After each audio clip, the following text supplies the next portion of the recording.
and say hello. That way we can see who is here, and we can go ahead and get started. Day one has been recorded, just as an FYI. So for anybody that didn't have a chance to go in and do that just yet, that's totally fine. This is not contingent upon a level of knowledge from day one, although I definitely encourage you to go back. We had some really great conversations in that first half that will carry over into today. So I got a hello. So hello, Trish. Hello, Shantae. We've got a few other people here. So as a reminder, go ahead and in there. Thank you, Hank. Good to see you. Go ahead and in the chat box. And just as I said, make sure that it is probably set to host and panelist, which means that I would see your questions or your comments, but not everybody would. So please go in and just tag that for the drop down, where you'll then make sure that it goes to everyone. That way other participants can see the questions that you're asking or some of the observations and takeaways that you have. So we will go ahead and get started here in just a minute. Hello, Stephanie. And so as we're moving forward and kind of looking to frame the conversation today, that is where we want to have a discussion around what were some of your takeaways? So what have you carried with you since last week? And so this is the part for any of you that are joining me, that you're joining on day two. That's quite all right. Go ahead and still contribute maybe what you're hoping to gain out of today, what you're hoping to accomplish by being with me this afternoon. And then for those of you that were with me for week one, what are some of the topics that we've had that you've carried into this last week? Maybe you've done a little research yourself, or you've set some intentions that you'd like to have a bit of that discussion so that we can go forward and kind of just have some of those ahas. So go ahead and get typing for me, please.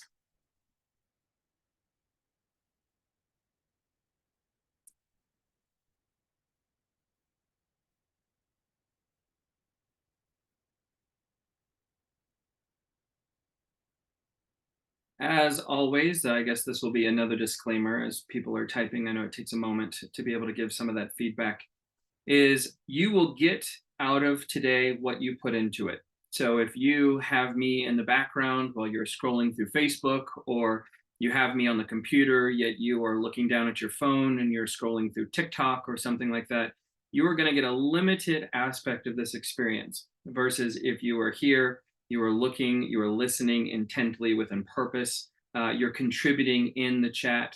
That way, the things that you are hearing or that you want to put into fruition, you are actually putting in writing. So always want to encourage you to make sure that you're here with me. I'm 100% here with you. So being able to hear some of the things that are going to be helpful for you. So Trish said, hoping to walk away with new skill sets to help in today's market. And we're absolutely going to dissect some of the things, some of the questions you can be asking yourself in terms of how to adapt, right? As a big summary, or a quick summary rather, from week one, the idea of a shift doesn't necessarily have to be fear-mongering. It doesn't necessarily mean a recession. It doesn't necessarily mean that we have a huge pendulum swing from an economic standpoint on a national or an international perspective. A shift might look like your family unit is changing. Maybe you are getting a divorce, or maybe you are combining two families. A shift could look like you have always wanted to live in a new market, and so you're picking up and you're moving to a new market. That is a shift that's happening. Maybe a shift looks like you are maybe the sole breadwinner. Maybe it's an opportunity of financial security in which your spouse, partner, significant other can go after something that they are passionate about, and therefore that's putting a little added pressure on you from a financial standpoint to have consistency. Shifts happen all the time. It's the one thing that is constant is change. And so for us, it's how do we withstand some of those shifts? How do we withstand the changing of the tides and certain things that are going on? And that's exactly what we're focused on in all of this. You'll find many of you, if you've been around me for a while, some of these topics are very familiar to you. Maybe you've heard me talk about certain things like routine or talking about time blocking, but you've not necessarily had to put it through the lens of something shifting, whether that again is happening from an economic perspective or it's something that's happening for you on a personal level. Right. For Shantae, she said that from last week, it was the importance of revising goals more often and making sure you have the data to back it up. Yes. And thank you for saying that. The idea that a business plan is a livable document is something that most of us don't do. Maybe we get together. Maybe you were with me for 6 weeks at the end of December, and you were doing quite a bit of work on yourself. You were doing quite a bit of work on kind of what your goals were for 2023, and you built out a 135 or you built out a business plan, and that Word document has not been touched since December 29th. That, as we talked about during last week, is imagine you had done business planning in the year 2020, as I know I did. I know that many of you did it with me. And something changed around St. Patrick's Day of 2021, right? The world shut down, and it affected a lot of things with different people's businesses. The plays that I was planning to call at the end of 2020 would not have played out in April or May of 2021. And so the idea of you being able to move into that space, being able to be aware of things, to be able to look at things and maybe not have the impulse of squirrel or shiny object syndrome, but being able to use this as an opportunity for you to say, I'm setting plans in motion. How am I reflecting back on them? How am I'm gauging the return on investment? How am I making some of those micro adjustments to really dial it in? Because everything is created twice. It's created once in our mind, and then it's created twice in its physical manifestation. And so I might have a vision of something, but I've also not taken into consideration the millions of variables that I do not have control over. So thank you, Shantae, for talking about that and bringing that back. How often am I reviewing my business plan, that vision that I've cast for the quarter or for the year? How am I then looking at that business plan and comparing it against my calendar? Does my calendar support, which we're going to get into in terms of time management, does my calendar support the things that I'm saying are of value to me? Stephanie said one of the great things for her that she's carried into this week from last week is the conversation around morning mindset. And we're going to talk about some different ways, some tools that people have used. I think that was a big takeaway, Stephanie, from a lot of us last week is many of us had a morning routine and we've fallen off, or we've taken the time to think of some of these things, but it's the consistency, it's the follow through, it's the cadence of accountability that some of us are missing. So thank you for that. Wonderful. All right. So we talked a little bit about leverage, but I want to talk about leverage on a larger scale. So when in a shifting market, doing more with less, understanding the return on investment, looking at your income producing activities, these are the things to understand that leverage itself doesn't necessarily have to look like the people that we hire, although that definitely can be an aspect of it. Leverage is the tools, the systems, the people that are in our world that either make our lives easier, that make it to where we can streamline, to where we're able to potentially save money or increase profitability. The idea that the purpose of business is to fund your life of intention. This is something that we get kind of caught in. Some people will talk about the rat race or they'll talk about the hamster wheel. I very much think of the revolving doors. You remember Macy's and Burdines and some of those other places used to have the revolving doors. Of course, some commercial buildings still do.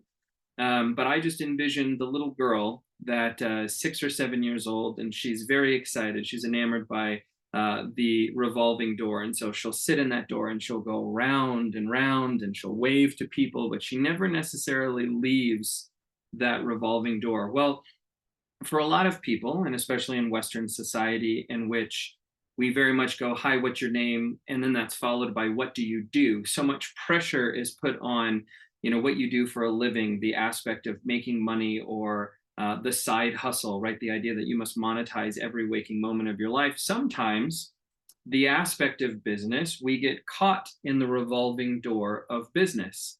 It's all we talk about. It becomes your personality. It's the thing that is all consuming.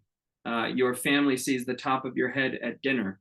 You can't go 20 minutes without responding to a text message.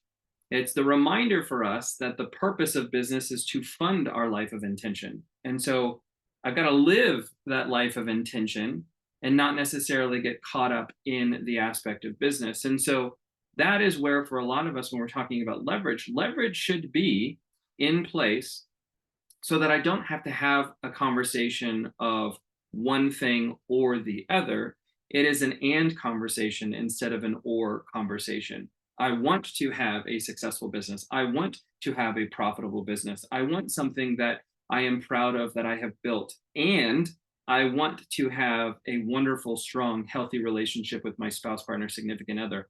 I want to be present in my children's lives. I want to make sure that I am the friend and the son and all of the things to the people that are part of my world. I want to have an and conversation, and leverage is the answer to and. So one is to understand leverage and to be honest with ourselves about leverage. We talked about this last week, in which for a lot of people, leverage in the form of an assistant or a showing assistant or a buyer's agent or someone that is a part of the payroll is a status symbol. I've made it because I have this person that is a part of my team. And that is honestly one of the biggest pitfalls that we can get caught up in, right? The keeping up with the Joneses and the aspects of, oh, I need that to look like I have made it. I know I've shared this story, and Stephanie, I don't remember if this was when I was teaching Ignite a decade ago when you and I were in the same office, but I tell this story that there was a woman who came up to me after class and she said, what's the car? And I was very confused by the question. I said, well, what do you mean? She said, what's the car? I'm still confused. I'm like, are you asking me what kind of car I drive? Like, what are you talking about? And what she was asking is, she was asking, what's the car that all successful real estate agents drive? Is it a Mercedes? Is it a Lexus? Is it, well, insert again a status symbol of whatever that brand was. In the mindset that if she dressed successfully and she drove the successful car, that she would then have the results, right? And we talk about this in terms of a lot of Western society of goal setting is based on results oriented. I want to lose 30 pounds. That's the goal. And so I'm willing to eat ice cubes, and I'm willing to starve myself, and I'm willing to do certain things, wear a trash bag as I'm walking to and from the store. I'm going to do the activities because that is the thing that I'm looking for. That's the result that I'm trying to achieve, versus becoming the person who is adopted an active lifestyle, who eats healthy, who understands portions and is really tuned into portion control, is doing things that is becoming the person who is healthy. And by doing so, the process-oriented individual, they then can rely on the results being a byproduct. So much of us want to be successful. We want to be millionaires. We want to have a successful business. And we skip the part, which is the understanding of, who do I have to become in order to have that $1 million business, to be a millionaire, to have a successful relationship, right? I don't go and find a new partner and think that the new partner is the remedy to the fact that my relationship is unhappy. My relationship is unhappy because I'm not becoming the person who is prioritizing a healthy and communicative relationship. And so when we talk about leverage, we're not amassing assistants and building a team of 15 people and collecting these things, assuming if I collect all of the pieces of this collection, then I will have a complete set. That's very much not the case. And quite frankly, whether we are in a shift or not, whether the tide is low or high, the concept of being very intentional about understanding how can we do more with less. So when talking about your budget, can you find 10% of your budget and cut it? I ask you to do this every year. Whenever we're doing business planning, whenever we're doing mid-year business planning, I don't care if it's your best year ever, if the markets are doing wildly successful, when I ask you to find 10% of your overall budget and be able to cut it, then that might look like 2% in subscriptions, that might look like 3% over here, that might look like a renegotiation of something. The concept of cutting back the 10 is number one, you instantly just increase the profitability of your business by 10%. And two, that might allow you to reallocate that 10% towards something that is necessary in this particular moment, in this market of today. I can't do that if I have no wiggle room. I can't do that if I'm over leveraged. I can't do that if I'm already stretched extremely thin. So, looking at opportunities, as we talked about last week, right? That idea that you cannot have accountability without accounting. I cannot talk to you about accountability. We cannot create a cadence of accountability if I don't know what you're doing, who you're talking to, how you're doing it. It's the same thing. How can I find a 10% reduction or an increase in 10% of profit if I don't know what I'm spending my money on? And so this idea of leverage might look like independent contractors. It might look like third-party businesses that can help you. And this very much goes into a level of, am I doing everything that I can with my capacity? This is a conversation I had with a coaching client in which we were discussing, should they hire an assistant or should they hire someone to help them with marketing or something? And the question was, do you believe at this moment in time that you are using every ounce of your working hours effectively and efficiently as possible? And the answer was no. It's like, well, so before we spend a penny on creating leverage, we have systems and tools such as time blocking, such as looking at different things, looking at being able to either lean on someone that's in our world, an associate, maybe leaning on our spouse, partner, significant other, really seeing, am I first and foremost checking myself? Am I doing everything I possibly can with the things that are leading me to success? And if the answer is yes, then we start to look at how can I replace myself in some of those areas to have that leverage to increase my return on investment, right? When talking about return on investment, what is the basis that I'm using that for? If you're thinking about starting a geographic farm, what is the return on investment that you define as being successful? Of course, I can give you industry standards. I can tell you what many of my coaching clients are looking for in terms of return on investment. But ultimately, are you holding that money accountable? Are you holding your time accountable? That's a very important part of this question, right? For most of us, we hear the adage of you've got to spend money to make money.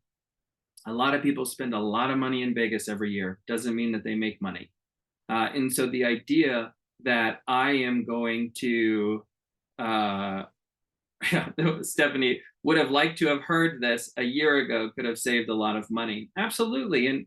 And I think obviously me telling you what to do is trying to trim the fat from the learning curve, right? To increase that profitability.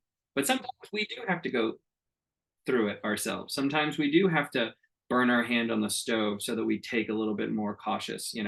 I would love for you to have saved that money. I would have loved for you to just have bypassed that. But here we are. Now, and so how you get to take the awareness moving forward. I talked about this morning. I talked about this last week.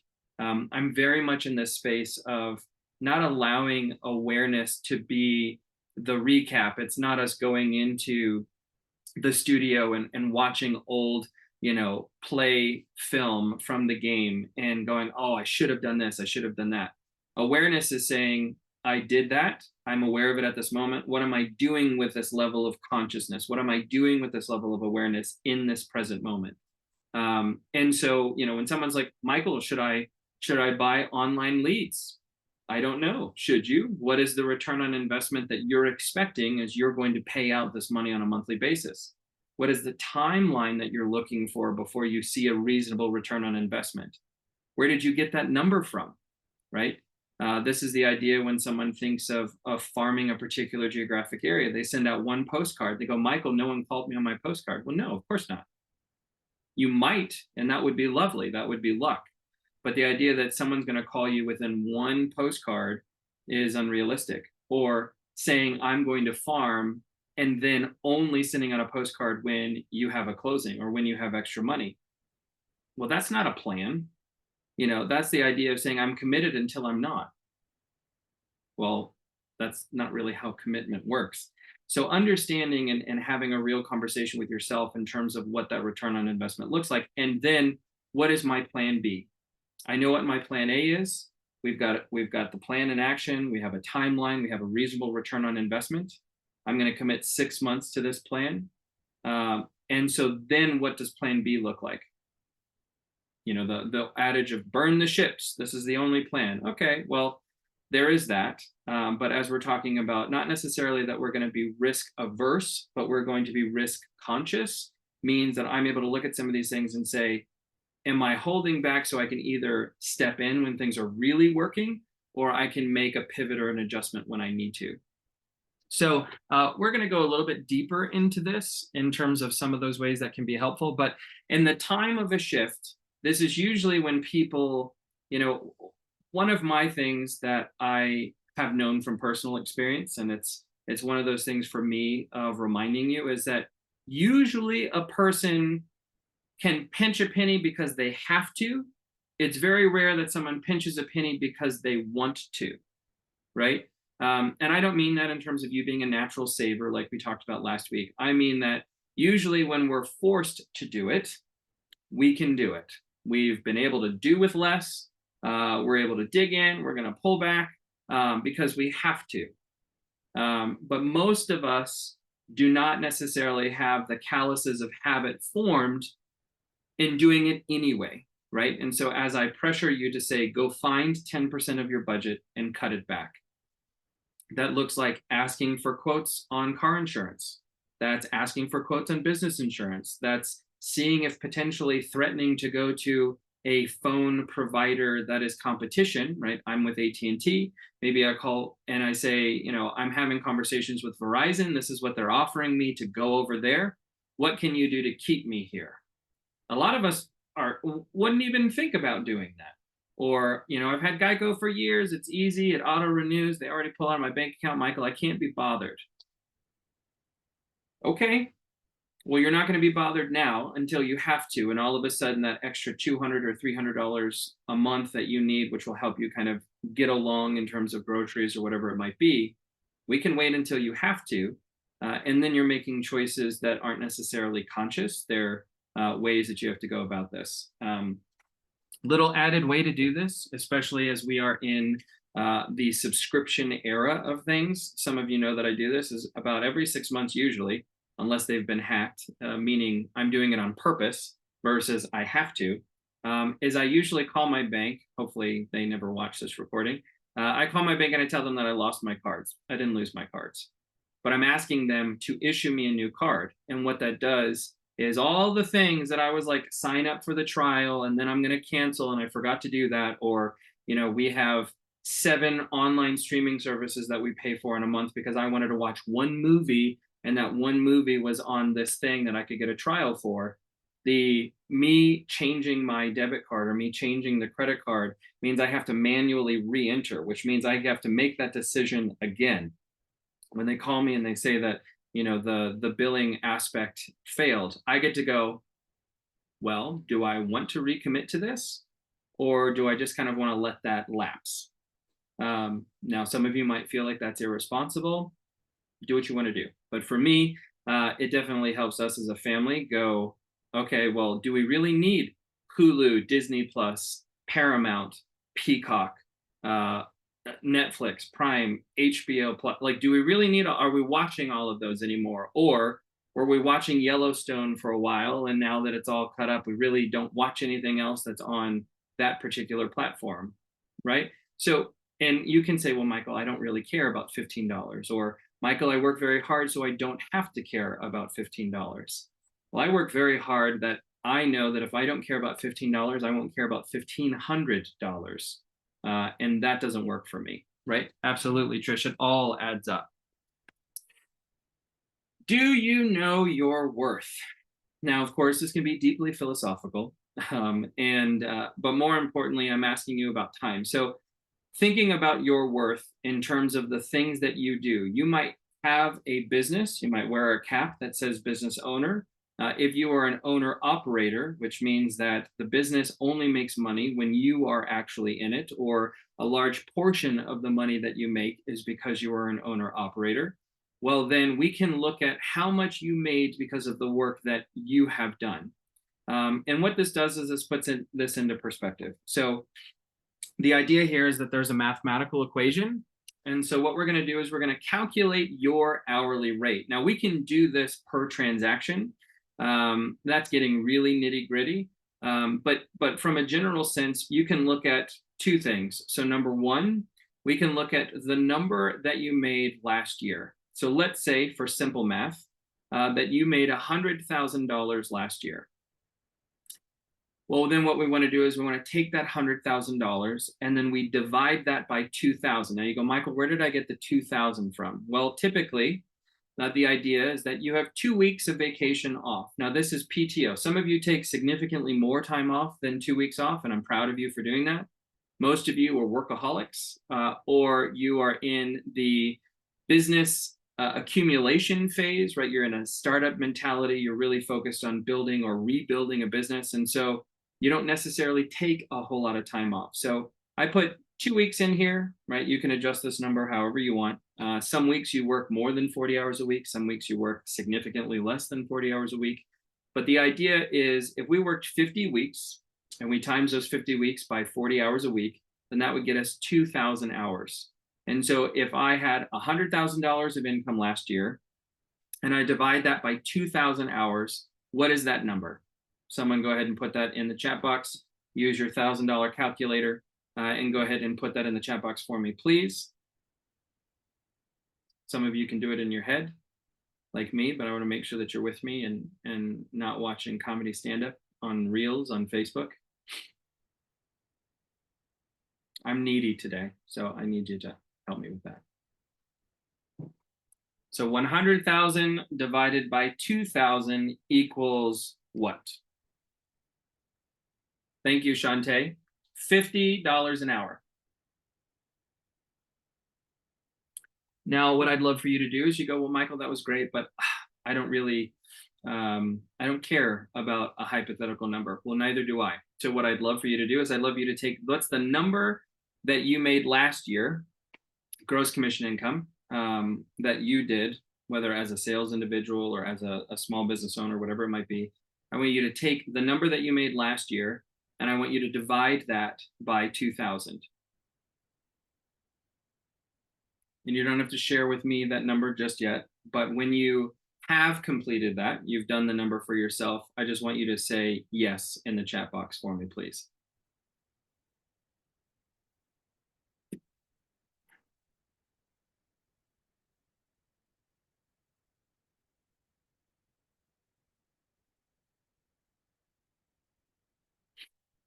Thank you, thank you, thank you.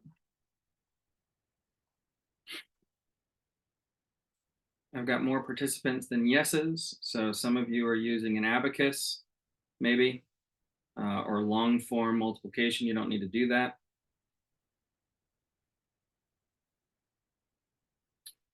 I realize some of you don't even know what an abacus is. I just watched something this morning of someone talking about a cassette tape. They were showing a video of some Gen Y or whatever they are, not knowing what a cassette tape was, and it made me feel, as I'm sure it will make you feel, very old. Okay, so you have those numbers. Now, the number that I do want you to share with me is I want you to take what is your income goal for this year, and I want you to divide that number by 2,000. And so maybe this year you said I made 150 last year. I'd like to increase it to 300,000 or 200,000, whatever the number was that you told yourself that this is what funding a life of intention looks like for me in 2023. I want you to take that number and I want you to divide it by 2,000. And then in the chat box, I want you to put down what your hourly rate is.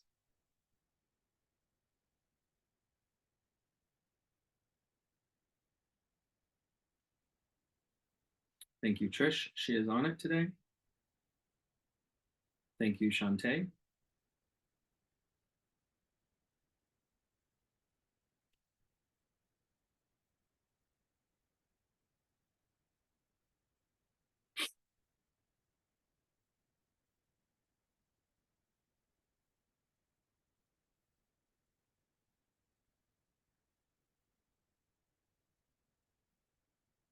If you do not have a goal for 2023? Well, just as we talked about last week, how can a man hit a target that he cannot see? How can you hit a goal that you do not have? We have to have a goal in order to be able to get there. Thank you, Stephanie.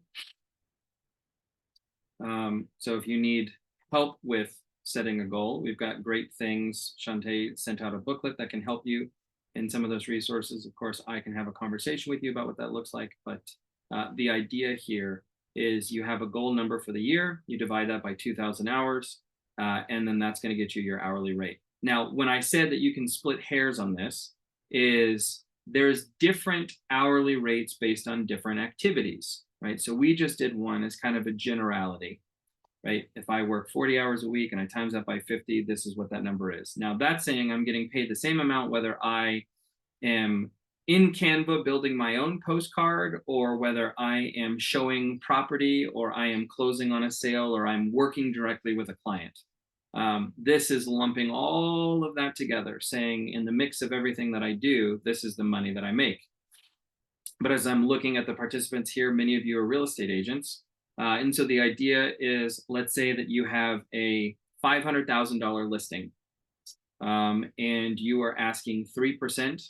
So 3% of 500,000 is 15,000 of gross commission income. If I was to ask you on average, now I know that the last person that you worked with might have been an absolute headache, but in other cases you might be in a place in which it was very, very easy. So on average, how many hours do you think that you dedicate towards an actual listing of yours? Don't worry, none of your clients are going to see this. So when you tell me the real number, and I know the number, then we're going to have a conversation. Okay. So Trish is saying about 15. Well, that makes really easy math, right? So if you're making $15,000 and you give on average about 15 hours to that listing, what did your hourly rate just become?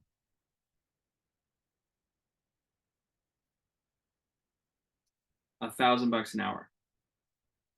And so if I say my time is very precious because I want to make as much money as I can while I'm working so that I can then go and enjoy life with the people that I want to enjoy life with, then and I realize that I have the ability to spend my time on listings, spending my time doing $1,000 an hour activities, then I have to question myself when I start doing other activities that do not yield $1,000.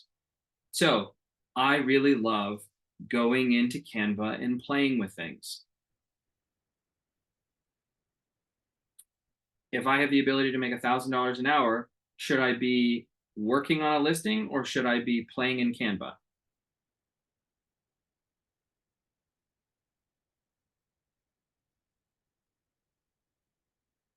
Live question. Yeah, listing. And so I have to look at what are the tasks that are a part of my daily activities or my weekly activities. If you've never done this, and I know some of you that I coach, I've asked you to do this before. If you've never done this, you go in and you look at all of the activities that you do in any given week. I look up hot sheets, I put people in the database, I blah, blah, blah, blah, blah, blah, blah. And next to that activity, I want you to write down, you're not doing this now, this will be homework. I want you to write down how much you would pay or how much you believe the industry standard would pay for someone else to do this activity, right? And so if I go, I could be doing $1,000 activity, but instead I'm doing something that the industry standard would reasonably pay them $20 an hour to do, then I have to acknowledge, I have to hold myself accountable. I have to acknowledge that I'm doing $20 an hour work, even though I am qualified to do $1,000 an hour work. And so this is where we go down to that question that's at the bottom, which is what tasks are taking me away from the highest income producing activities? Well, I have to know what are the income producing activities? Well, they're client acquisition, it's client retention, it's contract to close, right? Those are it. That's it. Those are the income producing activities. I am either talking to a client, I'm talking to a potential client, or I am following up with a client who used to be a client and I want them to be a client again. That is the highest income producing activity that I can be doing with my time. Everything else, eventually, I should be able to replace myself from. Again, going back to leverage. Now, you might say, well, Michael, If the market is shifting, then I need to pull back. This is where the scarcity mindset comes in. Oh, I used to pay a transaction coordinator, but my time, it's a little bit slower, so I think I'm going to take that stuff on myself. Well, in the 15 hours that you could be spending on doing the paperwork to save $400, you could have taken those 15 hours to go find more things at $1,000 an hour rate. And so you're able to look at yourself, or you're able to look at the thing and say, oh, that's the income producing. Now, this looks very nitty gritty, and that is on purpose. This also comes down to for myself. So I loved, past tense, I loved to iron. I know I'm weird. It's like I like vacuuming and I like the iron. I think part of it is because it's very zen for me. It's base brain, right? My body can do something. It's very satisfying. I can watch the wrinkles move away. It's able to do that. I'm doing something that doesn't necessarily require my brain, so my brain can kind of float and go where I want it to go.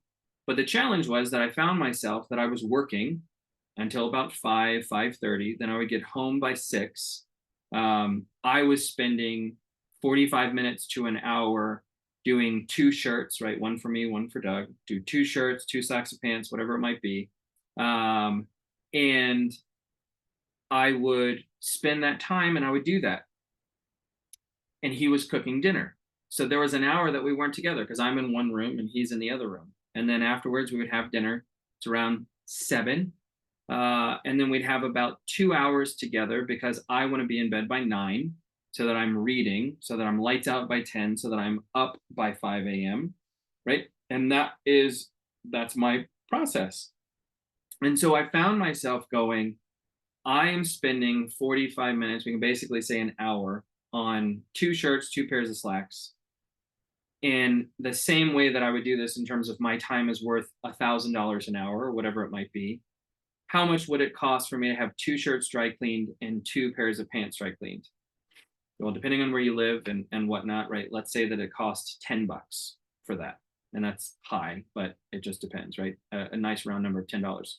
So I'm choosing to do a $10 task instead of taking that hour to potentially be in the kitchen to be with my family or to have an extra hour with my family. And so it's not just about work. It is about all aspects of our time and being valuable when looking at our time. So when I ask the question of what tasks are taking me away from the highest income producing activities, well, that looks like social media scroll. That's going down a rabbit hole of watching videos that have nothing to do with what I'm trying to do. It is me spending a lot of time trying to figure out something because I'm trying to get around paying someone else what I believe is an unbelievable amount of money for a stupid task. Is that important in the grand scheme of things? Now, you can say yes, you can say no, but what is important about this is that it is a conscious decision. I am making the decision consciously. If I go, Michael, yes, you're doing a $10 task, but it brings you joy, then do it because you're consciously making that decision. But if you're doing it and you're not necessarily doing it consciously, then you are a wandering generality instead of a meaningful specific, right? This one hurts a lot of you, but we're going to do it anyway. All I have to do is look at your calendar and your bank account to know what is important to you. That's it. What do you spend your time on? What do you spend your money on? That's what's important. And your language doesn't matter to me. Oh, Michael, we love to travel. When's the last time that you traveled? 3 years ago. You don't love to travel. You think you do. You love the idea of traveling, but you do not like traveling because you're actually not setting money aside from it. You're not planning for it. You're not going on any of those trips. You're not actually doing that. Oh, Michael, you don't understand. We don't have a lot of money. Okay, well, then let's look at your time. What are you spending your time on? Oh, well, I've got to watch The Bachelorette. Oh, okay. Well, that's important to you. That's more important to you than having money. That's okay. Is that a conscious decision? These are the types of things which it sounds very cold because what it sounds like is you have control. And your excuses have told you that you don't have control. That you are where you are because of some other thing that happened. It was some other person's decision. It was you're stuck in a situation. It was any of those things. But if I looked at your calendar and I looked at your bank account, I would be able to see where you're spending your time and where you're spending your money. And so, and when I say your calendar, I don't mean the pretty calendar that you show me and you show yourself, but that you actually don't follow. What I mean by saying if I looked at your calendar is if I followed you, I would see where you're spending your time. And that does go into time blocking. And that does go into if you do use your calendar to do some of these things that are important. I know I've talked about this before. I think this is in the next slide. Yeah, so time management and understanding priorities. So time management, right, is an understanding of most people. Again, those of you that were with me for business planning in December have heard this, so this is a really great refresher. But most people, if they show me their Google Calendar or their iCalendar, or they're not really showing me an at a glance, but if they were to show me their calendar, usually I see the things that involve other people. Oh, I have a listing appointment this afternoon.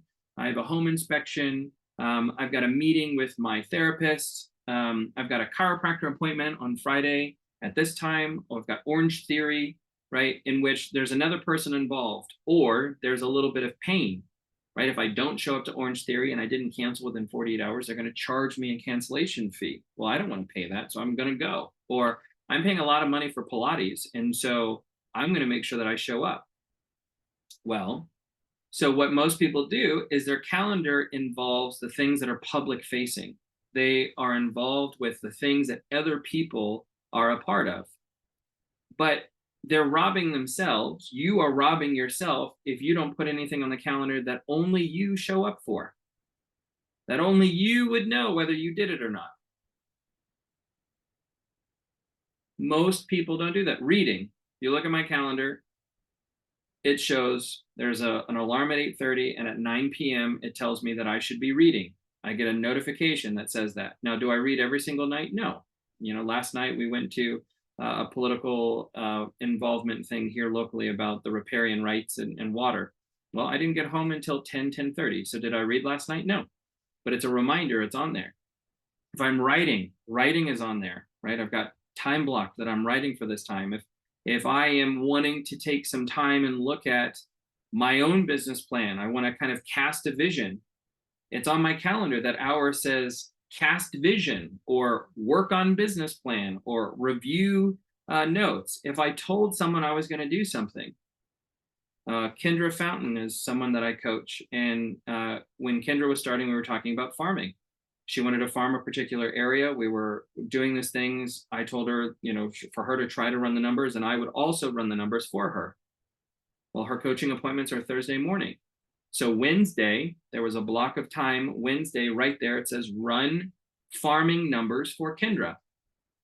Because if it wasn't there on Wednesday, I would have shown up on Thursday and been like, oh, so sorry, I meant to do that. I just never got around to it. If it is something important to you, it needs to go on the calendar. Now, some of you can feel like this is very restrictive, right? I'm an artist. I'm creative. I don't like the restriction of these things.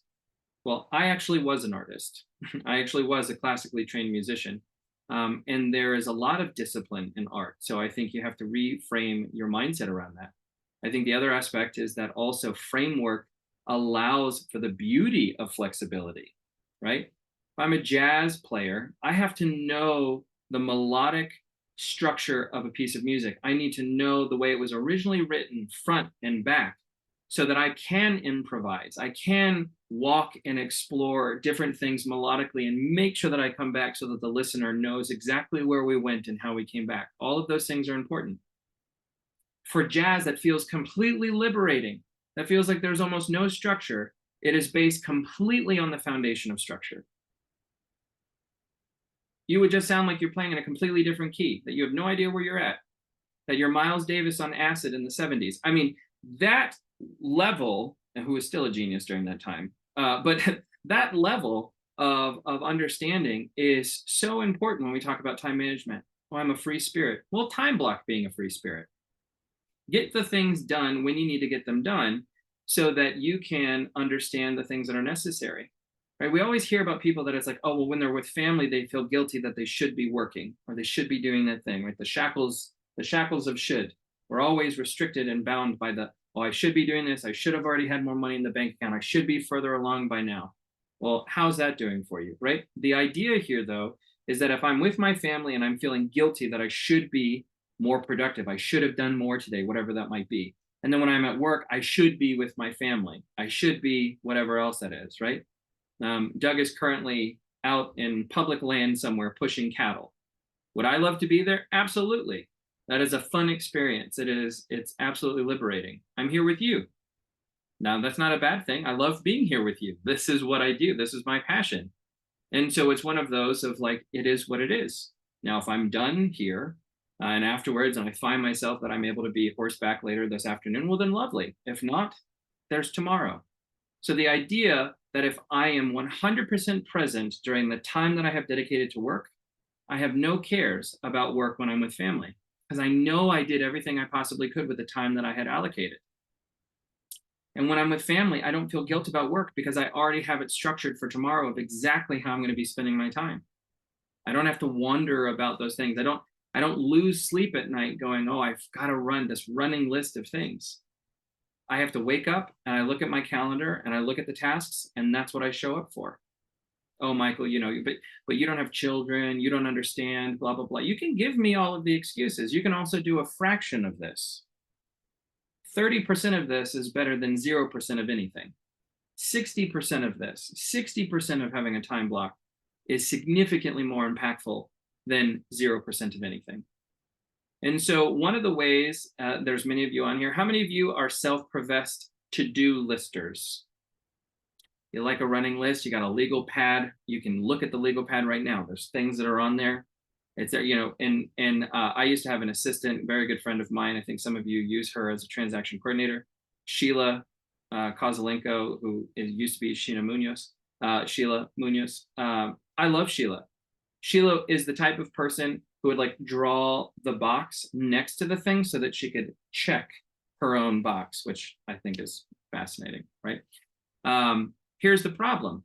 When we look at a to-do list, they all look equally important. They all look exactly the same.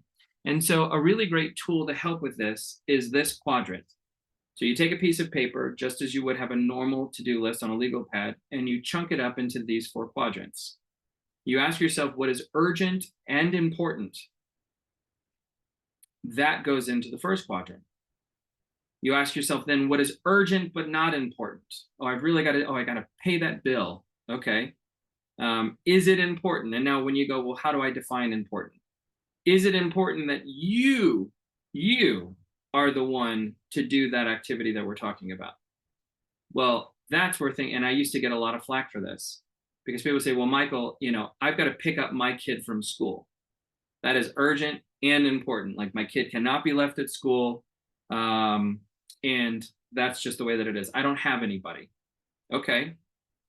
But the question of like, do you specifically have to be the one to pick up your kid from school?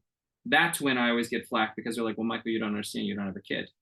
Listen, there was a buddy system. I used to go home with my friend and his mom after school. And then my mom would pick me up from my friend's house. And it was wonderful. So I know that it can be done. I know that there are plenty of working parents out there that have to be somewhere. There are nurses and there are other people who cannot just get up and go. And you say, well, Michael, I got into business for myself so that I could have flexibility of time. So I want infinite amount of flexibility of time and I want infinite amount of money. Those two things are directly in proportion of one another. The idea that you're going to have an unlimited amount of freedom and an unlimited amount of money is not going to happen at the beginning of your business. Maybe 20 years in, maybe 10 years in, possibly, but not in the beginning. And any of you that are like, well, Michael, I've been in business for a while. This might be the first year that you're being really intentional. That for me is a startup. This moment in time, this awareness is a startup, no matter what that looks like. And so, the idea of I've got to get this listing entered before it goes live. Okay, well, when is it going live? It's supposed to go live today. Okay, is getting a listing on the market an income producing activity? Well, yes, it is, because that is leading potentially to cash. Okay, well, then getting the listing into the MLS would be urgent and important. Something that would be urgent but not important is I have no more clean dress clothes. I've got to go pick up those things from the dry cleaner that I've left there for a while. It's urgent. It is not important. Is it important that I do it? Maybe, maybe not. First of all, hire a dry cleaner that can deliver. That way you're not bound by some of those things that are there. Maybe someone in your family can pick up the dry cleaning for you. So it's urgent that it gets done, but it's not important that you be the only one to do it. Important, not urgent. Oh, we want to do rebranding. It's time to do rebranding. I want to elevate my brand. I want to be more luxury, whatever that might be. That might be important. Is it urgent? No, it is not. You've been getting business so far. Maybe someone cares about some of the stuff that you put out, and they will be there mostly. But the thing that's going to get you the business is not because you have a pretty brochure that no one sees. So looking at these things, what it ends up doing is it takes your to-do list, the 12 items that you have on there, and it sources them into what is urgent and important, what's urgent and not important, what's important and not urgent, and then what's not important, not urgent at all. And that's the way that you tackle the tasks. You tackle top left, top right, bottom left. And if you have the time, then yes, you do bottom right. But here's the other thing that happens. If I never get to the bottom right because it was neither important nor was it urgent, do I have any guilt that I didn't get that thing accomplished? Say no. At least I don't. And this is sometimes, this is where I get in trouble, in the sense of like, I'm not the most responsive individual to friends and family. And I do apologize for that. But if you're like, hey, how have you been? Is that urgent and important? In my world, not necessarily. If I get to it, I get to it. When I'm with you and I'm 100% present, I am 100% present. But when I'm not, I'm not. And that's just the way that I function. I know that everybody is a little bit different. So let's pause here for a moment. What are you hearing besides that I'm an asshole? What are you hearing that I don't call my mom enough? What are you hearing about time blocking, about, all I have to do is look at your bank account and your calendar to know what's important to you, to know your worth.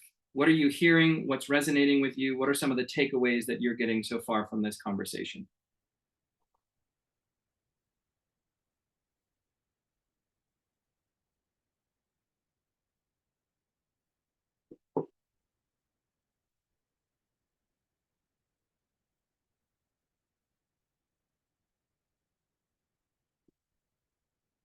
So Shantae is saying she loves the urgent and important way of prioritizing.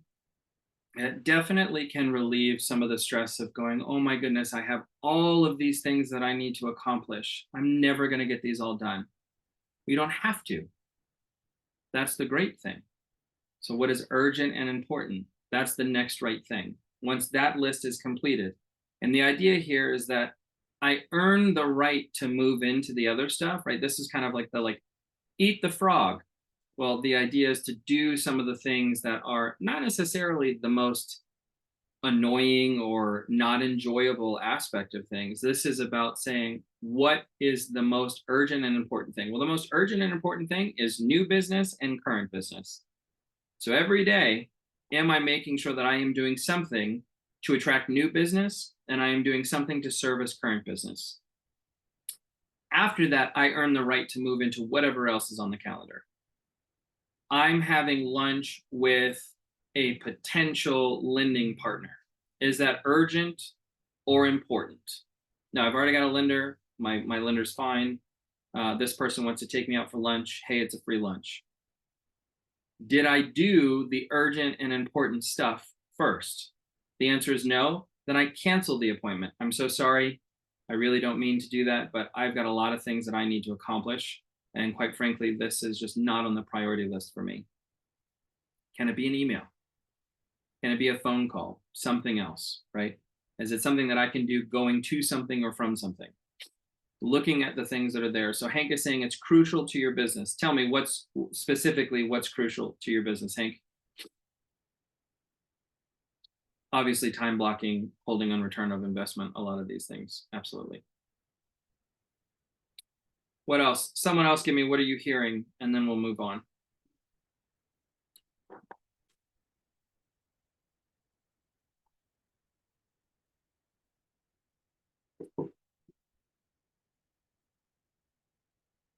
So Hank's clarifying aspect of that is putting it down on paper and following through. Yes, there's absolutely, and I forget if it was Napoleon Hill, but they talk about a Harvard study where they followed a class of Harvard business students over 70 years or something like that. And I'm paraphrasing and I'm probably butchering part of this. But what they did is they followed them because you would assume, well, they're all graduating from Harvard. They all must be smart. They got there. So success is inevitable. They actually followed many of those graduates, and they found that a very small percentage of that group were the ones that actually wrote down, or they, first of all, they even vocalized a plan. There were those individuals that were successful. That was the top 10% percentile. But the top 1% of the class that was successful were the ones that actually put it down to paper and they reviewed their goals consistently, right? We manifest things twice. Everything is created twice, once in the mind and then into action. And so the idea of putting it on paper makes it tangible. This is the thing I talk a lot of people. Maybe they've got a business idea. Name it. Even if you're going to change the name, name it, because as soon as you name it, it becomes a thing. It becomes a real thing when you name it. Until then, it was just kind of an idea. So name the thing, name the business, do those things that are wonderful. Trish said, I did this today thinking I don't have time to attend this call and took just a few minutes to realize, yes, I actually do. The rest can wait. Absolutely. And to Stephanie, right, don't need to do it all. These classes and the idea of, oh, it's recorded, I'll go back to it. Will you? Will you put it on the calendar? Will you make sure that it happens? Or does it just kind of like fall through the cracks and it never actually comes to fruition? A lot of people have really wonderful ideas that never actually turn into anything because they don't put it on paper and they don't follow through. So I hope that's helpful. Win your morning, win your day. So one of the things for many people, especially in business, you're a solopreneur, you're in sales, there's an aspect of your day that feels reactive. I'm putting out fires. I'm responding to clients. I need to be available. I need to do the things that they need me to do when they need me to do them. And so the idea is structuring your day in such a way that your morning is proactive, your afternoon is reactive. Now I'm going to be using some numbers, right, in terms of like time of day. Some of you are going to hear me say like starting your day at 7:30 and you're going to hyperventilate because you think, oh my goodness, that's so early. Replace the numbers with whatever you want. But the idea is if my day is structured proactively from about 7:30 in the morning until noon, I do not take appointments during that time. I do not schedule anything during the time, right? So closings don't happen during that time. Home inspections don't happen during that time. Appointments with potential clients don't even happen during that time. My morning is focused on future business. My afternoon is focused on current business. So you don't even make it an option. Someone has a closing scheduled for May 31st. You call the title company. You say, title company, what times do you have available May 31st after 12 o'clock? They tell you 3 o'clock, they tell you 4:30. Now you go back to the client. You tell the client, hey, client, on May 31st, the title company is available at 3 or 4:30. Which one works best for you? You don't even give them a 10 a.m. because you and I know you've got a 10 a.m. closing. You've got an 8:30 in the morning walkthrough. If you're doing it same day, you're going to go to the title company. You're going to watch someone else, or if you live in a state in which it's an attorney, you're going to watch someone else do their job for 2 hours or so, in which you're standing there. Maybe you get to be a witness. How fun is that? You get to use the blue pen and you get to sign 2 pieces of paper. And then you sit there for another hour and a half and you wait for funding. Because for whatever reason, on this particular day, when you told yourself that once this was over, you're going to go home and you're going to be really productive, and you're not, that you're not. And so now it's been an hour and a half after what has already been 2 hours. And so it's now 1 o'clock in the afternoon. And you find yourself going, well, I'm hungry, you're hungry, let's celebrate. Let me take you out to lunch. Now the entire day has been exhausted because of money that you've already cashed. When I could have done all of those things in the afternoon and still have had the morning to focus on something that is future. Again, the idea is like, I'm making $15,000 today. could I make $15,000 today and then $15,000 tomorrow? Well, that's the only way that that kind of scalability on personal input output is to make sure that we have an even flow, an even distribution of activity that's focused towards your future business and current business. And so this idea is 7:30 in the morning, I'm getting into the office and I'm doing what I need to do. If you are the type of person that when you see an email, you have to respond, you have to act on it, then do not look at your email until noon. If you're the type of person that you're easily distracted by text messages and other things, maybe already have an out of office reply on your emails or have an out of office response on your phone, right? Sorry, I'm driving. I get that from many of you, usually when you're in the car. You can set something that says, sorry, I am in appointments until noon. I will respond to you as soon as possible. Out of office reply, you get an email from someone. Thank you so much for your email. That way they're not sitting in the dark going, oh, I wonder if Stephanie got my email. There's immediately a response. Hello, thank you so much for your email. I'm in appointments this morning until noon. I will respond to you this afternoon as soon as possible. So we've set expectations. They understand that they're going to hear from you, right?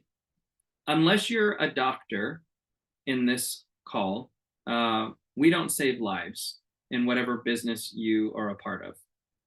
And thank goodness for that. But the idea that there isn't an emergency, oh, I get an email at 7:35, an appraisal came in under and it's got me freaked out. I sent a response at 8:35 immediately to the lender asking for clarity. I don't hear from that lender until 2, 3 o'clock in the afternoon because it's out of my hands. Did I really need to send that email at 8:35 or could I have sent that email at noon and still have gotten a response at 3 o'clock in the afternoon? Oh, but Michael, you don't understand. Part of my value to my clients is that I'm available when they need me. Part of the value to my clients is that they see how fast I move. Well, that might be important to one client, but if you're looking to build a business in which it's not based on one client every once in a while, then we can't be all things to all people all the time. Many of you, no matter what business you're in, you have the ability to make more money than a doctor or a lawyer. Are you running your business as such? And so part of that, all of that kind of ramble in terms of protecting your morning, being proactive in the morning, then being reactive in the afternoon, also means that I have to have something in me. My cup has to be full to be able to pour into your cup and then the next person's cup and then to deal with the person on the other side of the transaction or deal with a very difficult person, whatever that might look like. I have to be solid. I have to be good. My home has to be good. I have to be well rested. I have to be fed so I'm not hangry, right? I need to set myself up for success.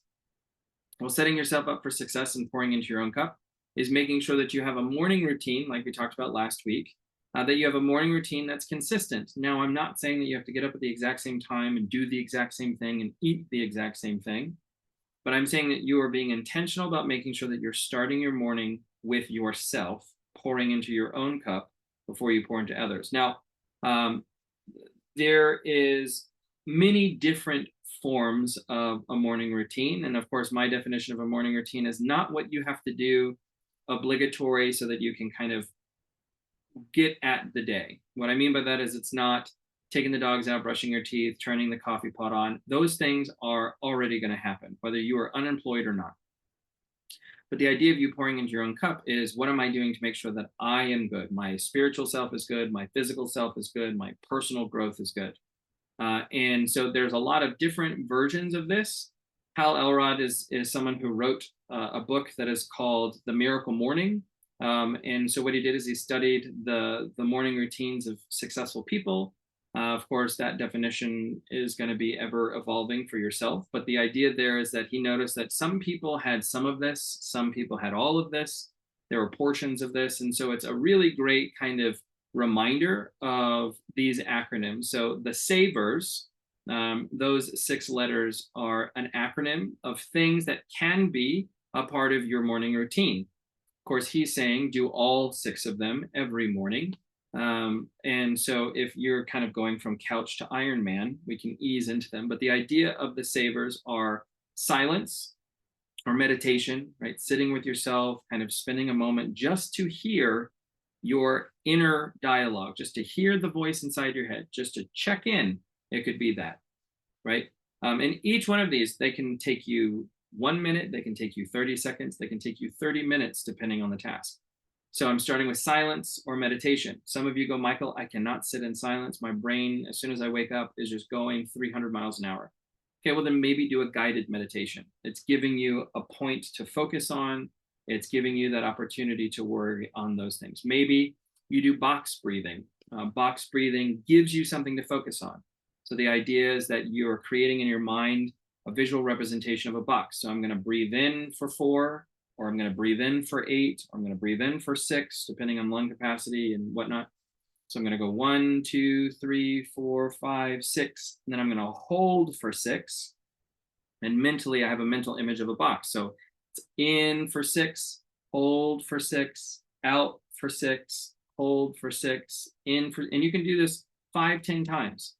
And the idea is that instead of going, I'm sitting in silence, and so my brain's going, as soon as you're done with this, you got to go do that. And then you got to make sure that you move the clothes out of the, did I move anything out of the washer? Or are they going to start smelling mildewy? Maybe I should just run the washer again. No, no, no. The idea here is for you to go in for 6. And so you're visualizing that box. And so you're focused on your breathing. You're focused on the box. It's giving you something for central focus of concentration. On our app, we have some really great guided meditations that are on there as well. There's a few people that I really enjoy that will give you kind of manifestations. And so they also do affirmations as a part of some of those guided meditations. So that can be very helpful. So the idea is that silence meditation, that's the first one. Affirmations, right? This is, you can say 1, you can say 20, you can look at some of the different ones that are important to you, right? Of course, some people, I am a great salesperson. I am a great friend, partner, and parent, right? Maybe that's something that you're doing. I am alive, excited, and full of energy. For me, I light incense. I like the smell of incense. They also carry longer. So I light 2 incense, and one is nicknamed gratitude, and the other one is nicknamed abundance. And so I light both of them. And my morning affirmation is, I am surrounded by gratitude and abundance. And I like that. And I give it a moment of focus while the flame is, the incense is getting hot. And then I blow it out and I put it. And so literally the smoke that is coming from the incense is, I am surrounded by the smoke. I am surrounded by gratitude and abundance. Now, if that's too hippy dippy for you, do whatever you want. But the idea is that I'm starting my morning being positive. I'm starting my morning putting that into my mindset, into my world. And so that's the frame at which I'm going to navigate through my first call. I'm going to navigate through when something bad happens. I am surrounded by gratitude and abundance. Right? What are the things that I can control? Speaking of them pushing cattle, so a couple of the cowboys here on the ranch came. They bring their cow dogs, right? They've got some dogs. Well, cow dogs are not the most docile. And one of the dogs actually killed one of our chickens today. And Doug is very upset about that. And of course, it's an unfortunate thing that happened, but what can I do? The chicken is dead. And so the idea that, I'm surrounded by gratitude and abundance, that's an unfortunate thing that happened. But the gratitude is we have 14 more chickens, right? Whatever you have to do, is because that could have wrecked an entire morning. That could have ruined the entire day. For those of you that cold call, right? Maybe that's a part of what you do for a job. I remember I would get into the office at 7:30. I would pull my list. I would do my script practice and my role play. And then I would go into one of the booths, the phone booths, and I would make calls at 9 o'clock. And if by 9:07 I had someone who just was a horrible human being and they were rude, I would go, oh, tomorrow's a new day. Well, wait a minute. You just wasted, you only did about 7 minutes of calls. And you just wasted an entire day saying tomorrow's a new day. Go, get out, take a lap, do something, reset your brain so that at 9:12, it's new. Or you know what, 10 o'clock is a new hour. I'm going to go do something for 45 minutes and I'm going to reset. How quickly does it take you to reset your mindset is going to have such a huge aspect of you being able to salvage and win a day. If you've ever gotten to an argument, maybe first thing in the morning with your spouse, partner, significant other, and then the rest of the day is just like, bad energy, you're not even talking to each other, you're barely looking at each other. It's like, why did we have to kill an entire day to feel a certain kind of, oh, well, tomorrow's a new day. Sleep it off, we're going to start a new day. Why did you kill 16 hours of a day. Reset it, apologize, do whatever is necessary, salvage the rest of the day. This idea of when you win your morning, you win your day, it is so important that we're looking at some of these things. So, silence, meditation, affirmations, right? Visualizations. Am I visualizing what a good day is looking like? Am I visualizing what a healthy version of me is looking like? Am I visualizing what a successful aspect of me looks like? And am I visualizing it in this present moment? Right now, yeah, I want a Birkin, or I want to be driving, I don't know really cars, but I want to be driving the new G series Mercedes. If you're someone who's driven by, pun intended, if you're someone who's driven by, the materialistic aspects of things, or owning certain things, or treating yourself, and that is a confirmation of the things that you do, wonderful. I'm not here to judge those things. If I'm visualizing myself in Bali, or I'm visualizing myself on vacation with my family, wherever that looks like, I have to remind myself of it so that I'm seeing it come to fruition. It's then guiding my activities. So, oh, I'm going to buy that thing, or should I take that money and put it into the account that is nicknamed for the vacation? Winning your morning, winning your day is about these kinds of concepts of pouring into your own cup. So, silence, meditation, affirmations, visualizations, exercise, getting the blood flowing. Now, this could look like Tai Chi. This could look like some sun salutations, of doing some morning poses just to kind of stretch the body with yoga. It could look like taking your dog for a walk. It could look like going to the gym or doing P90X. I mean, it could be highly intensive, sweaty weightlifting, and it could be very light of just stretching the body. I'm connecting with my body. I'm loosening some things up. I'm feeling some tightness in my neck. I'm feeling some tightness in my lower back. One answer is just to pop a couple pills of Tylenol. The other one is going, I probably need to stretch. I probably need to walk more. What can I do to not just remediate the problem in this present moment by numbing it, but what am I doing to make sure that this doesn't become a long-standing issue for me, right? So exercise in some kind, I'm getting the blood flowing, I'm creating endorphins in my body, I'm feeling better, accomplished. R is for reading. So reading something. Now, this could be a Bible, this could be daily devotional, this could be Chicken Noodle Soup for the Soul, this could look like a self-help book or a business book. The idea is, you're spending some time to do that. The concept of looking at most self-help books are roughly about 280 pages. They're about 180, well, yeah, they're about 80,000 words, 80 to 100,000 words, depending on the book and whether or not there's an appendix. And so the idea is if you read 10 pages a day, every day, then in 28 days, or roughly one a month, you would finish a book. Well, what would a year look like if you finished 12 books? Now, the important part of this is not necessarily to just get it done so you check the box so you can tell people, oh, I read that. Well, how was it? I don't really remember. Okay. I think, and part of it is because I'm a writer, part of it is because I am a lover of books, that when I see advertisement for people who want to teach you how to speed read, I feel like it's the equivalent of a hot dog eating contest versus going to a Michelin star restaurant. I enjoy eating. I enjoy a hot dog. I do not enjoy 118 hot dogs. So why would I read a book so quickly that I don't retain any aspect of it? I don't apply it to any part of my life. I don't get to savor the really great words or the concepts that an author probably spent a few years developing so that I could say I finished it in 2 days. Now, this might sound judgment for anybody who speed reads. If you speed read, wonderful for you, right? But the idea is that whatever I'm doing, I am trying to do consciously. I'm trying to do intentionally. I don't read just automatically. I don't show up or have a conversation with a friend just because I have to. If I'm doing something because I have to and I'm not 100% into it, it's not serving me, it's not serving you. We might as well just not even do this, right? So the idea is that I'm being very intentional with my time, being intentional with the things that I do, how I do them. And so reading is one of those where it's like, I can read 12 books. Maybe those books are on building wealth. Maybe those books are on building business. Maybe those books are on emotional intelligence. Maybe those books are a mixture of things that are making me a better version of myself. I am realizing my potential in whatever way that looks like. If it takes me 2 months to read a book, well, look, I still finished 6 really great books in a year, which is light years ahead of what I've done in the last couple of years, might be the thing. I am a photographic memory, so I don't necessarily do well with audiobooks. But in terms of reading, you can also categorize this as audiobooks, as long as, again, you're being intentional about it and it's not just something in the background. And then the last one is scribing or journaling. And, this is not necessarily Dear Diary, Trish was mean to me today. This is, I'm reflecting on what are my intentions for the day? What have I been thinking about? What are some of the challenges that I've had? What are some of the intentions that I'd like to work on? Maybe a brain dump.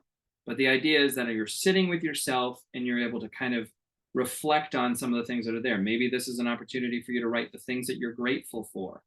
Maybe it's an opportunity for you, like I said, these are my intentions for the day.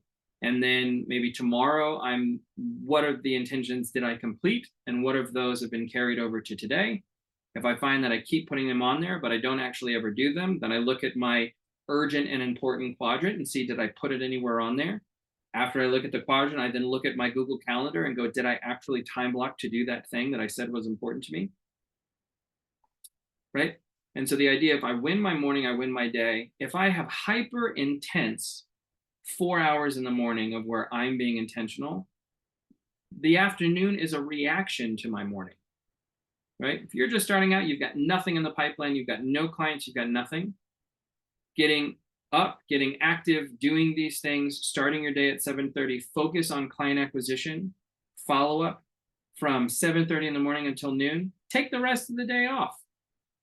Because you've got nothing else to do. You can continue to work and just do more of what you did in the morning, but do 4 hours of that lead generation, that client acquisition, client follow-up. Do that for 2 weeks, and you'll start to notice that your afternoon gets full of the stuff that happened in the morning. I made my calls in the morning. Now I've got a lunch appointment, or I've got a coffee appointment, or I've got a listing appointment that happens in the afternoon. I'm starting to work with a buyer, so we're doing showings in the afternoon and the evening. Then we're doing inspections in the afternoon or the evening, and then we're doing closings in the afternoon or the evening. Well, all of a sudden, my afternoon is a reaction to what I was doing in the morning. The idea is someone is managing your time. And if it's not you, then it's everybody else. Hey, Michael, do you got a minute? If I say I got a minute, that means that I've just robbed any time for myself to give them some of my time. And what I have said is that they are more important than me. Oh, but Michael, you don't understand. I'm a people pleaser. I do understand. I too enjoy people. But, the idea that I cannot be putting an oxygen mask on you if I'm not putting an oxygen mask on me. I cannot help you build your business if I'm not building my own business. I cannot give you a referral. I cannot write a check. I cannot get, again, we went something that's called the White River Alliance around here. It's a nonprofit that's focused on riparian rights and things that are happening. Wonderful. They want to do a cleanup, right? And we're very familiar in Florida. I used to do lots of coastal cleanups. They want to do a cleanup. I said, great. Well, how much does a cleanup cost? Oh, probably $300-400. Great. Well, let me sponsor it. Let me just write you a check. It's $400. The fact that I can shrug off $400, I realize, coming from a very humble and grateful place, is how grateful am I that I can write a check for $400 and it not even matter. What did I have to do to be able to do that? And how do I continue to do that so that I can make more of an impact? Well, $400 is nice. What about $4,000? What about $40,000? Oh, Michael, it's not about the money. It's not about the money. But, that's one of the things. I can give my time to an organization. The idea that I can give my time to an organization, I can also write a check that can bring them light years into the current times, that we can overcome an obstacle. That is a wonderful feeling. And so being successful, whatever that definition looks like for you, and you go, well, Michael, I thought that this was about a shift. You're not really talking about a shift. I am talking about a shift, because the people around you might need you more than ever. And so I have to have my oxygen mask on first during a recession before I can help anybody else navigate through a recession.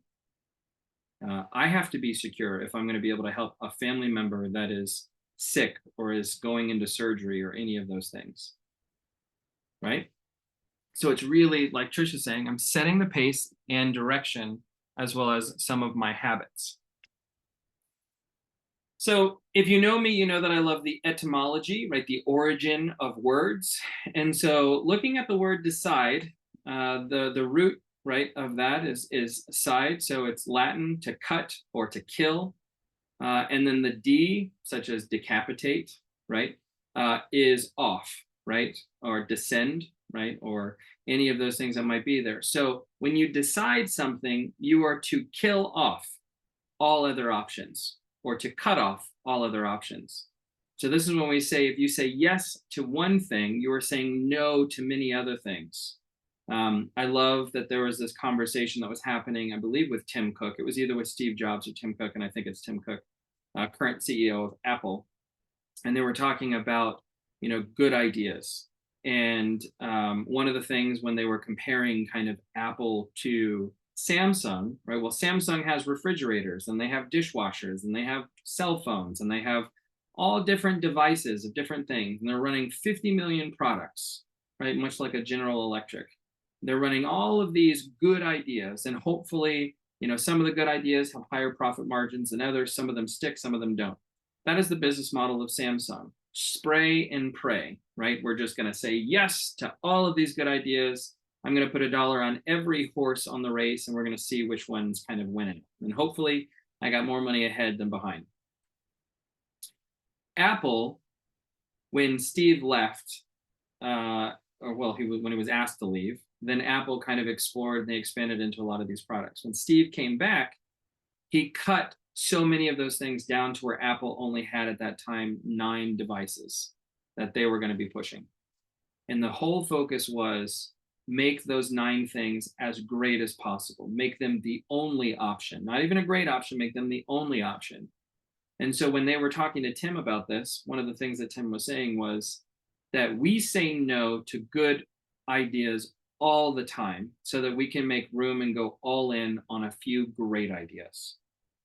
And that is a very fascinating mindset to me, because the idea of deciding is to cut off all other options. So when I say yes to a speaking engagement, or if I say yes to time with family, or if I'm saying yes to something, or if I'm saying yes to a listing appointment, then I'm saying no to many, many other things. One of the things that I really enjoyed when I was in real estate and I was actively in sales is, when I would go on a listing appointment, which meant I had to get dolled up, it meant my car had to be washed, it meant my car had to be cleaned, I had to build a CMA, I had to do the listing packet, all of that stuff, right, to get all of that together. And I'd go on a listing appointment. That listing appointment happened at 6 or 6:30 because someone needed to do it after they got off of work. What I love about Doug is when I would call him after the appointment, the question was never, well, how did it go? The question was, did you get the listing? Because if I didn't get the listing, then I chose to not be home with my family. I chose to spend the evening in someone else's house, not to get the listing. Now, some of you might be like, well, that's ruthless. It's not, but it is understanding that when I chose to take that listing appointment in the evening, I also need to choose that it is mine. Not that I'm a contender, not that this might be a listing, it's mine. And so then how can I make sure that I'm set up as successful as possible, that if I'm going on a listing appointment, I'm getting the listing appointment? Well, I'm going to send a pre-listing packet.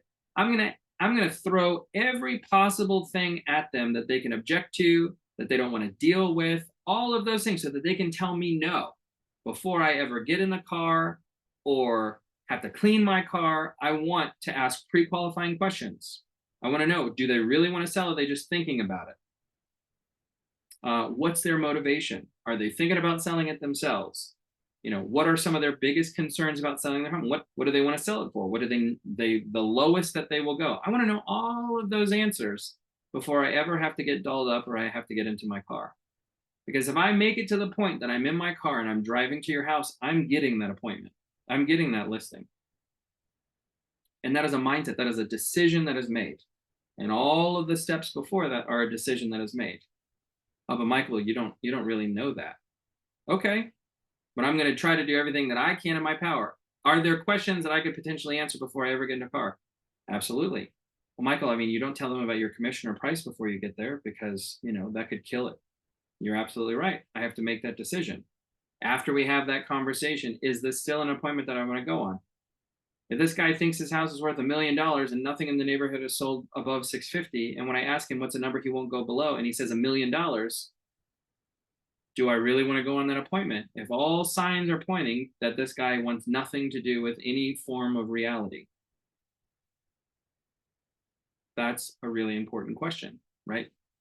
And so the elevation aspect of this, especially when we're talking about your return on investment and your time, is that in a shift, whether personal or from a global economy kind of perspective, is I have to be even more diligent with my time because my resources aren't necessarily overflowing. It's not 2021 when everybody wants to buy a house and everybody's thinking, I want a bigger house and I don't care if there's a bigger payment because we're not spending money on anything else because we're stuck at home. Now, all of a sudden, they've got a higher mortgage now and the lifestyle inflation has grown and things are feeling a little tight. They might not necessarily care so much about that big house that they wanted 2 years ago. Am I having those conversations with people? Am I having those conversations with myself? So talking about the market of the moment, this is one of the things of really, we've already kind of talked about the time blocking, the identifying urgency, but running your business like a business is the aspect of understanding the market of the moment. This is one of the things that with the Shift book, again, this is not an official Shift course. I'm not teaching the 12 tactics that are found from the Shift book. Whether you are in real estate or any other form of business, I highly recommend that you read Shift by Gary Keller. If you are with Compass or you're with Remax and you're not with KW, again, this is not an endorsement of Keller Williams. Whether you are with that brokerage or not, that doesn't deny the wealth of knowledge that is in this book. But this is saying that, you're going after the business because you've studied it, you've learned it, and you want to do the work, right? That you seek the business because you are able. And this goes directly into kind of what I was talking about this morning, that your confidence is in direct proportion to your preparedness. If you are not feeling confident about the market, use that as an opportunity to go and learn about the market. If you are not confident about, looking at the numbers or what the numbers tell you, then make it a part of what you're doing. Make it a part of the daily activities so that you are getting stronger, that you are communicating, that you are learning. Those things are there. You're studying the market of the moment. And so, like Trish, when you first talked at the beginning of the chat box of, you want to make sure that you're learning some skills. Nothing that I'm teaching you today is new. And I definitely know it's not anything new for you, Trish, of the conversations that we have. I have the same conversations now that I had 11 years ago, even when the market was the way that it was. When you have solid systems that are able to be adjusted, you can kind of turn things down, turn them up a little bit. But at its core, you're not breaking anything down and then rebuilding. There is nothing in that space. I think one of the great things about, the market of the moment is to be able to make some of those adaptations. So like when we've discussed before of if this market is not necessarily super supportive of first-time home buyers, it's very difficult. If this market is not necessarily supportive of people who are looking to flip, or if they are looking to flip, they really need to find something that's distressed or something off market, or they really need to be very diligent about their profit margins because there's not as much wiggle room as there was 2 years ago. Well, then my strategy is going to look different. I'm not actively finding or seeking out investors in that space. Maybe I'm looking for people who are looking to buy and hold, people that are wanting to take their money out of the stock market and they're wanting to put it into something else, people that want to take their money out of the bank and they want to put it into something tangible. How am I finding those people? How am I creating the conversation? How am I leaving the breadcrumbs around so the people that I'm actually wanting to find me? That is where we're able to study it, we're able to learn it, we're able to make sure that we're calling plays based on the market of the moment. Those are the things that can be wildly helpful for us in terms of making sure that we're having a conversation. The dinosaurs in business are the ones that go, it's too late for me. I don't really care about AI. I don't want to learn about AI. I don't think that has anything to do with my business.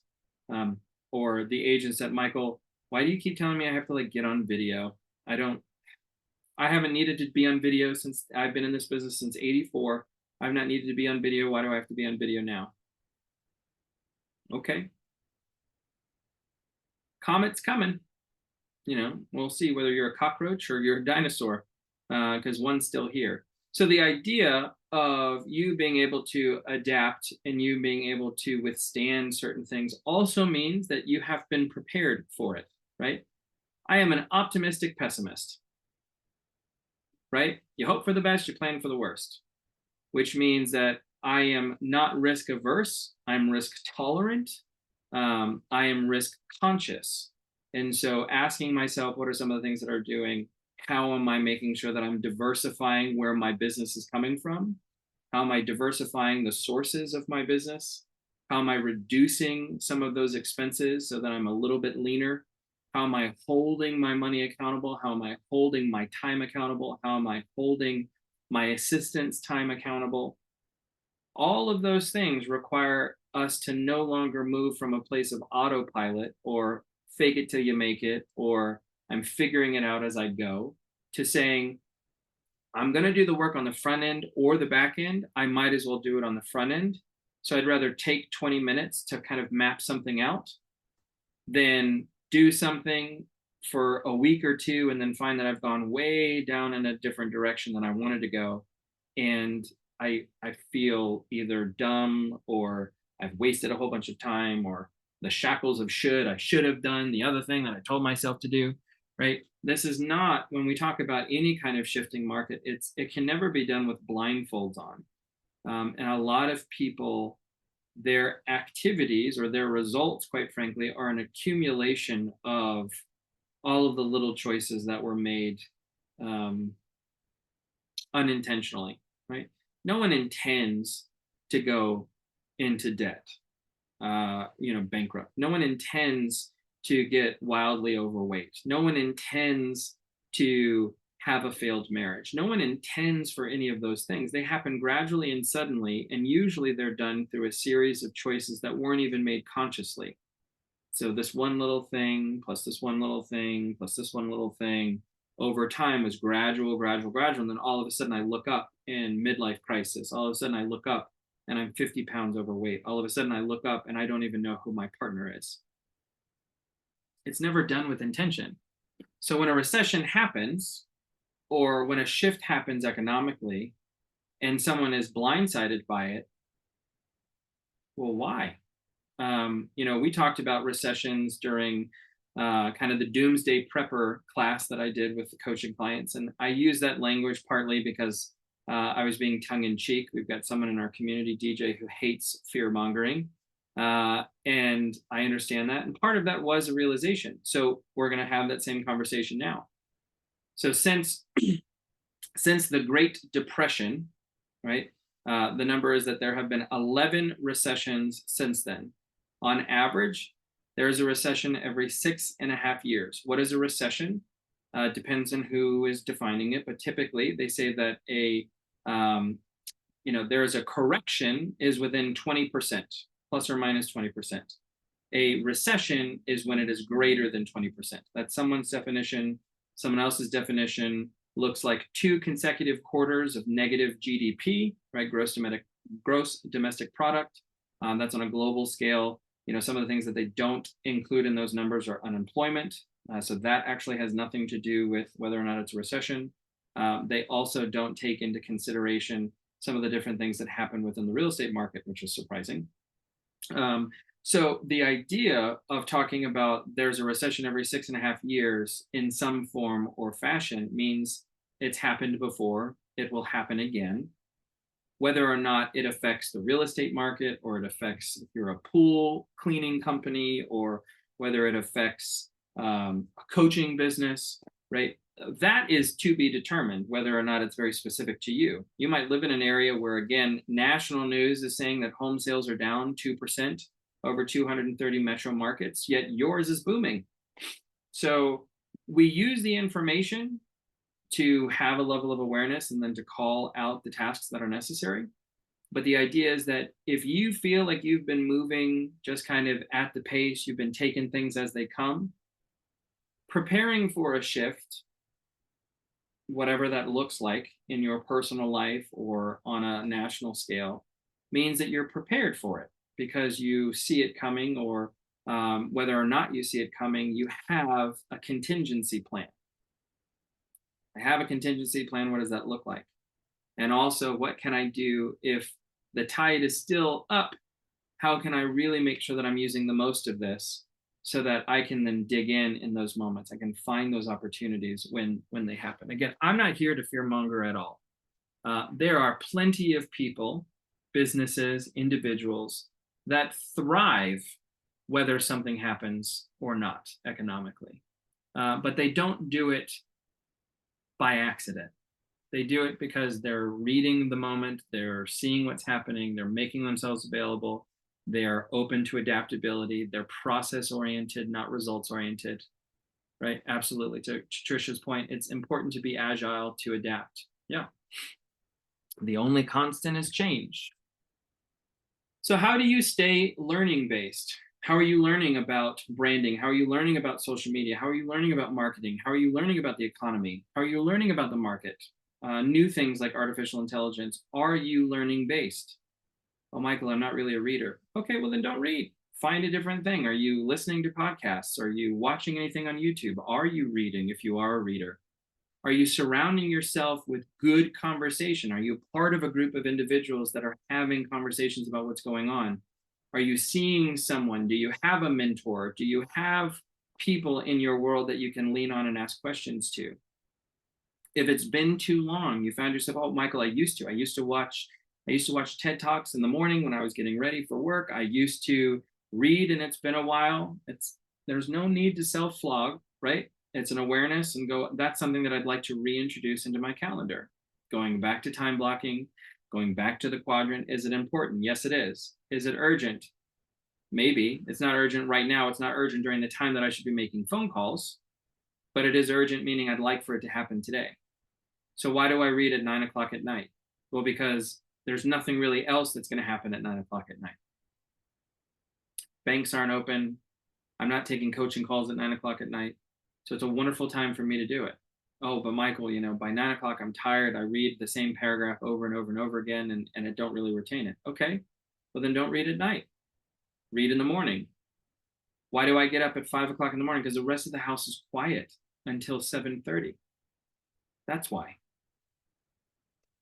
Why do I read at 5 o'clock in the morning or 6 o'clock in the morning? Because that's the only person I have to show up for at that time. Because everybody else throughout the day is expecting part of me. And that's not like, oh, woe is me. I love that part of my day. But I can't start my day with other people's needs, because then by the time that I make it to the end, it's not going to happen. So staying learning based is also my level of confidence. My confidence is in direct proportion to my preparedness, and my preparedness has to do with the fact that I stay learning based. So asking yourself the questions, are there topics that you want to know more about? Or maybe that you feel a little insecure that you don't know, shackles of should, I should know more about this. Well, if I go, I should be skinnier, but then I choose the hamburger and fries instead of another healthy choice. Why did I even take myself through that process of self-deprecation? If I say I should know more about this and I don't do anything about it, well, why did I even do that exercise? Why do we do that? If I go, I should know more about the economy, I'm going to ask Michael, what book should I read about the economy? Or if I want to know more about the economy, then where can I find some of those sources that other people are? Maybe Google. Hey, Google, I want to learn more about the economy. Where should I start? I don't know. Be resourceful. This goes into who's telling your story. And we talked a little bit about this in one of our focus groups a couple of weeks ago. So if your business is hyper local, but people are listening to it from a national perspective, then someone else is telling your story. And that has to do with the market, that has to do with buyer confidence, that has to do with your own personal brand. Who's telling your brand's story? Who's telling your story if you're not the one doing it? And that's part of where the video aspect is so important. Why is video so important? Because as a society, we find that we want information that is visual, that is audio, and that is captivating. So we want to see words, we want to hear your voice, and we want to see other things that are going on. That's how we want to process information. So if that is the way, right, the golden rule is to treat others the way that you want to be treated, or if we want to err it on the side of being a business, is to market to people the way that you want to be marketed to. But the platinum rule is to market to people the way that they want to be marketed to. Or the platinum rule in terms of being a good human being is to treat others the way that they want to be treated, not necessarily the way that you want to be treated. So if I want to treat someone the way that they want to be treated, that requires empathy, that requires emotional intelligence, that requires me to get out of my own way and my own selfishness to say, I'm going to slow down long enough so that I can learn about this person so that I can then effectively communicate a story to them. If you've got a high C personality, you're not going to come in there, not have any visualizations, not have any paperwork, not explain anything, right? You come to me in understanding, and this isn't a DISC class. I've taught about DISC before. We'll have opportunities in the future. But, most people have a dominant and they have a recessive, obviously, gene, but also from a DISC perspective. So if I'm a high D personality or I'm a high DC personality, as I am, and I share this with you, it's like in my wheelhouse, in the place that I have spent 10,000 hours, the thing that I'm a master in, I am high D. Quick decisions, I feel completely secure in the decision that I'm making, all of that. If I am insecure, if I am not quite sure, if I'm learning about something new, my C personality, that part that's very compliant, that's very structured, that is activated. I will read the entire manual. I will read the white paper research. I will do the thing and consume for hours information so that I can then make an informed decision. And as soon as that's done, I'm back to making quick decisions. So as a high C, if it's something that I'm not comfortable in, and I ask you very specific questions, and as a salesperson, you cannot answer those questions with confidence or with accuracy, you basically get 2 of those, right? What's the percentage of this? And you go, I don't really know that. I'm going to get back to you. Okay, that's 1. I ask you another question and you go, I don't know that answer either. I've now lost confidence in you because you and I are in the same boat. We both don't know together. So I don't need you, is what you're telling me. I need to go trauma response, individual child. I need to go and do it myself. See, that's the interesting thing about high D personalities, which a lot of people don't think about. Usually a high D personality is a trauma response from a child who had to grow up and be an adult for themselves. Did you ever think of that? An overly confident person that makes very direct decisions is because so many times someone else has let them down that they go, well, I guess I just have to depend on me. And so we go, oh, that person's so strong and they know exactly what they want. And rah, rah, rah. Yeah, that's probably because there's been a lifetime of feeling like people have let them down. So a high D loves when someone else knows all of the answers and that person is controlling the room because they no longer have to put on that shield. Now I've got confidence in this person. They know what they're talking about. So the emotional intelligence aspect of telling your story in an effective way to the person on the other side is truly transformational to your business. That's what doesn't matter about a shift. I mean, a shift matters, of course, right? But the idea of saying like, what's happening around me doesn't necessarily matter if I am prepared for the storm, right? And that, I think, is one of the great aspects of this, which is a lot of us don't tell our story. We don't share testimonials. We don't go on video. We're not explaining why we are the #1 choice. That's one of the things that it's, well, if you're not doing it, someone else is. Trish and I actually were talking during her coaching appointment, which I hijacked a little bit of time to talk about me. And, that's one of the things like, I know that you have all experienced that there is someone who is not a nice person, who doesn't know as much as you, who really doesn't deserve it, who is somehow getting different results, potentially defined as better results than you. And it's because they're telling their story and you're not. So before I get mad at that person, that's also the other thing we say is like, oh, if you have a problem with someone, usually the thing that you have a problem with them is something that's an insecurity of yours. I hate that guy because he's, so loud and he's so blah, blah, blah. Well, that's probably an insecurity because you don't feel as confident as that person, or you're not as reassured as that, or whatever it might be. It's usually a reflection back to us on something that we can work on. But the interesting aspect of this is if you're not telling your story, someone else is telling theirs, or even worse, someone else is telling your story for you.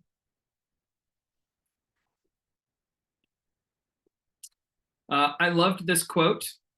This quote actually I heard from Kashmir Parker. She was in one of the trainings that I was teaching. And she said this quote. So I don't know where she got it from, but I'm giving her the credit because that's the source that has stayed in my mind. So as you pray like it's up to God, you work like it's up to you. And I love that, right? Again, the optimistic pessimist. It's if a recession's coming, a recession's coming. I'm going to pray for the confidence. I'm going to pray for the support. I'm going to pray for the good times. And I'm going to work like it's up to me. I have to take ownership. This is the thing that I love when it's like, oh, God had a different plan. Okay, tell me more, right? Well, I got fired from my job today, but, when one door closes, another one opens, God didn't want me to be there. It's like, was that God? Or is it the fact that you keep up showing up late, or you're always on your phone, or, you're giving like 33% to the job? Maybe that's why you got fired. Maybe God had nothing to do with that. So the idea that you pray like it's up to God is I'm going to put my trust and confidence into the universe, that I'm putting it out, I'm manifesting, it's going to come back to me, but I've got to work for it. Again, we were talking about this in a focus group a couple of weeks ago, and I'm going to do it again. Last name Washington, Kerry Washington. She was doing an interview somewhere, and she was talking about, kind of this same idea of pray like it's up to God and work like it's up to you. It's like if there's a bus and you're not at the bus stop and the bus looks like it's about to take off, you've got to run towards that bus. While you're running, you're praying, please God, let that bus stay there. Let that bus stay there. Let me get to it. Let me get to it. But you're running really fast to try to get to that bus. If you didn't run, it wasn't your bus. If you left that up to God, that God was supposed to hold the bus, but you don't run to it, you don't pull your part of it, well, you didn't really think it was your bus. You weren't actually praying. You were wishing. Oh, let it be there. If it's there, if it's, if I get there 5 minutes from now and it's still there, then it was meant to be my bus. Now, if I pray, God, let that bus stay there, let that bus stay there, and I'm sprinting to it and that bus still takes off, well, then that wasn't my bus. It wasn't meant for me. Because that idea that God wouldn't put something in front of me that wasn't meant for me, but I still have to rise to the occasion, right? And so whether you're non-denominational or you don't believe in God, or you're an atheist, you might believe though in the karmic energy, or what Newton would say is the nature's law, or the law of laws, right? Which is cause and effect. Every choice that you make is the cause, and there is some kind of ripple effect that happens. Now, from a karmic kind of idea of this, the Vedas and kind of old ancient Indian philosophy is the idea that karmic could be from past reincarnations, right? This could be lifetimes of that building. If you don't necessarily prescribe to that thought, but we absolutely believe that where I am today is an accumulation of the effects of choices that I have made up until this point of my life. Good, bad, indifferent, things that I might say that I didn't have control over, but how I responded to the thing that I didn't have control over, that then had its own kinds of effect. That is really much a part of this concept of I have to make sure that I am doing the things that are necessary in my world, the things that I have control over, and also leaving all of the things that I do not have control over, including a shift. Do you think anybody thought that 2007 was going to look the way that it did in terms of the housing market? Now, of course, some people would say, well, we were stupid not to see those things. Well, there is absolutely an aspect of that, or how much of it was going to happen. Where, many of these mid-sized banks that are having issues in today's world, well, we also had regulations that were put in place. We also have a shortage of housing. There are other factors that history won't necessarily repeat itself play by play, but there probably are going to be some indicators. Just as there are indicators of you were successful before, you will be successful again. That same way of kind of moving through life is saying, I'm going to do what's necessary. And I might be a pretty strong person, but I also need other people. That's an awareness. I might find myself that I used to be in really great thought provoking conversations, and I've not had any of those in a while. That's a realization. I have to be intentional about creating a space. Also, am I contributing to that conversation? The people who want to be surrounded by great people, are you a taker in that I want to be around people that are going to fill me up? Okay, well, how long do you think they're going to be around you if they feel like you always take and you don't give anything? So it's very much, I think, a shift of whatever magnitude, change in home, change in familial status, change in global economy. I think a shift causes us to reflect. And if you are someone who reflects often, it's not going to be that much of a difference of what a normal year or week or day feels like. But if it's been a while, you're not necessarily been someone who has flexed that muscle. You've not built the callus of habit around reflection and inspection and making sure that you are showing up at the highest and best version that you can in the present moment. Well, then those are new habits that we have to build. But one of the most exciting things that can be is the realization that you have control of how you respond. And those conscious choices, that living with intention, will not necessarily matter about what's going around you. But you have to be prepared for it. You have to be open to it. And you have to be surrounding yourself in an environment that can help support you, no matter what that looks like. Let's hear some ahas from some folks. So I'm actually early. This is what I got. So I can actually hang up the slide.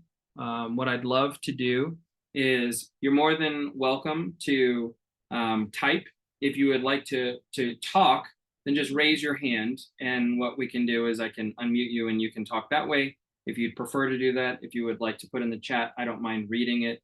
All of that works well. But I really want to make sure, as always, that we're not just learning for learning's sake, that we're learning for earning's sake. I want to know that you're taking things from this, that you're able to apply and you're going to carry with you after this. I did not spend the time working on this. Shantae did not spend the time working on this just so that this was, a time killer of your week last week and something here, because you can go home and tell your spouse, partner, significant other that you attended a training and that made you feel productive, right? You were busy. You weren't necessarily focused on business. That doesn't work for me. And that doesn't work for you either. So really taking this opportunity to cement some of the things that we're talking about here are very important. Uh-oh, I lost somebody. I don't know who left. But let's hear some reflections, some ahas from you. So Trish said, so many great reminders that will help me to level set. Do me a favor, Trish, give me some specifics. So part of that is it cementing for you, it's confirmation for you, as well as it's helpful for me to know which part is really resonating with you. For those of you that are familiar with kind of the idea of takeaways or ahas being an acronym of agents helping agents or associates helping associates. So you might have heard something that really resonated with you that maybe someone else was distracted or, they had forgotten about that, but they want to take the notes. So this is part of you cementing not only for yourself, but by you recapping or sharing some of your takeaways that can also benefit someone else that is here with us today. So Stephanie said, I am getting my Miracle Morning book out again to reread and living with intentions. Yes, I am. Where is it? It's in here, maybe. No, I am rereading this one, right? And it's called Think and Grow Rich because that's a really great topic and a lot of people buy it, right? It says more than 15 million copies have been sold because it's not called like Think and Grow Intentionally, but it's very much the same thing. It's not about the money. The money, of course, is a big part of it. It is mindset. It's about stretching your imagination. So just like the Miracle Morning, I love going back to a book that I have read and rereading it because of that idea that I'm in a different space than where I was, or with the Miracle Morning, maybe I get to recommit to myself of what that looks like. Living with intention is a big one. Anybody that's been around me long enough knows that that is the active practice, right? That is the practice that I carry with me. Whether you are Christian, Buddhist, atheist, whatever it might be, the idea of living with intention is underlined in anything in terms of self promotion, in terms of uh, seeing your potential realized. Any of those things that can happen is through living intentionally. So many people move through life, the zeros and ones, the inputs and outputs, that kind of mindset of just doing the work. I'm gonna put in 20 years, then we'll see where we are. That so much of that is not living with intention. Intention requires me to be intent. It requires me to be at that moment and constantly aware of the choices that I make and the things that are around me. Let's see. Hank said, sticking to a schedule. Yes. And that is, there's my stomach. That is very important, right? In terms of understanding and I don't know anybody who was just naturally that way, right? It's the same thing that I joke. I've never met an OBGYN that has delivered a baby and says, yep, that's a night owl. No one was born a night owl. No one was born, I suppose an owl was, but no human was born a night owl nor a morning lark. That idea of if you're a morning person, you might not have been. That's something that becomes a habit. Drinking black coffee is an acquired taste. There are certain aspects of success that are an acquired taste, and understanding that there is only a finite amount of time. And so being intentional in those are very important. And the sticking to the schedule for me is, if a budget with my money is me prioritizing myself, my current self, and my future self so that I'm building wealth, well, that's wonderful. Budgeting my time with a time schedule also means that I'm valuing my time and how I'm spending that and being intentional. And that sometimes is a very foreign concept for many people, because it's not inherent. It's not something that many people are taught and internalized. Shantae is saying that her big aha is pouring into my own cup first. It is a constant battle, always thinking I'll have time later, and I won't. We'll revisit the morning routine. Yeah. If I told myself I'm going to go, and some people love going to the gym after work. I know damn well that if I tell myself that I'm going to go to the gym after work, it ain't going to happen, because by the time that the day is done, I'm exhausted. I'll just go tomorrow. Same thing happens with pouring into your own cup. Oh, my self-improvement will happen later, or working on myself will happen later. When I get home, after everything is done, as soon as the world is aligned, right? Everything has to be in order for me to be able to feel ready. You'll never be ready. Or it's very, very rare. I used to say that it's like writing had to happen when I first woke up, and I couldn't have any distractions. And I didn't really want to read anything that anybody else had written, because I didn't want that influence to happen when I was writing. And if I sat down in the morning and something happened, or I was distracted, or I had to do something for an hour, or I had to review emails, or something that maybe Shantae had sent me, it's like, oh, well, that ruined my morning. Tomorrow's a new day. Same thing. I find that there's that pattern of I am just dismissing an entire day of opportunity to quote unquote reset after sleeping. Why do I believe that there has to be a perfect condition, right? The wind can only blow easterly at 8 miles an hour in order for me to be successful. I've got to be able to trim my sails and adjust my sails so that I can travel no matter what happens with the wind, right? And that is a learned response. That is the calluses of habit. Trish said, seeking out educations on topic that cause me pause, or stumble through, so that I can confidently tell or stumble through, so that I can confidently tell the story in my hyperlocal market. Yes.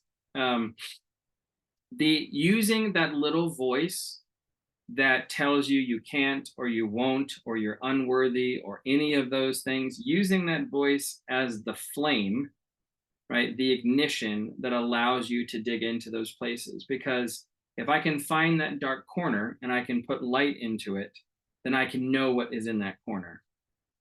And that, for me, is one of the greatest things that you can do in terms of your own self-growth.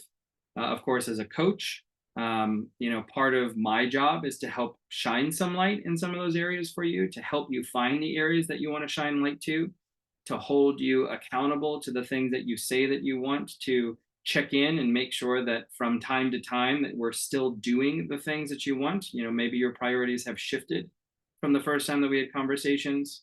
You know, I think a lot of people, especially in this day and age, coaching can be of the Wild West. It's unregulated therapy. There's a lot of things that are there.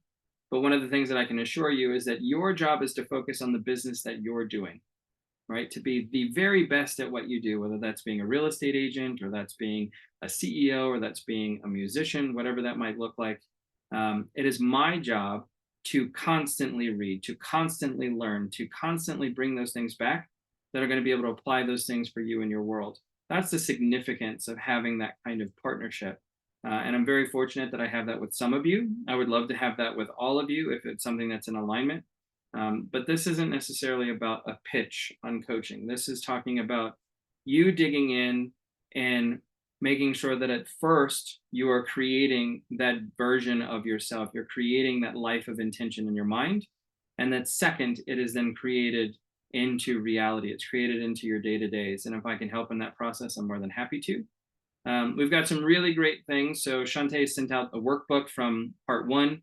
If you didn't watch part one, go back and watch it. If you did be a part of part one and you feel like you need to go back so you can do some of that work on yourself and your numbers and your budget, then please do that. She did a lot of work to make sure that you've got some information. So if you all will do me a favor and just say thank you again to Shantae for me, please. Of course, I'm saying thank you always for you, Shantae, but please, everyone say thank you because she's done a lot of work to make sure that you've got this information. And if there's any way that we can be of service to you, please reach out. I'd love to be able to help in any way that I can. Have a wonderful weekend. If you need anything, let me know. And if not, then I'll see you on the next one.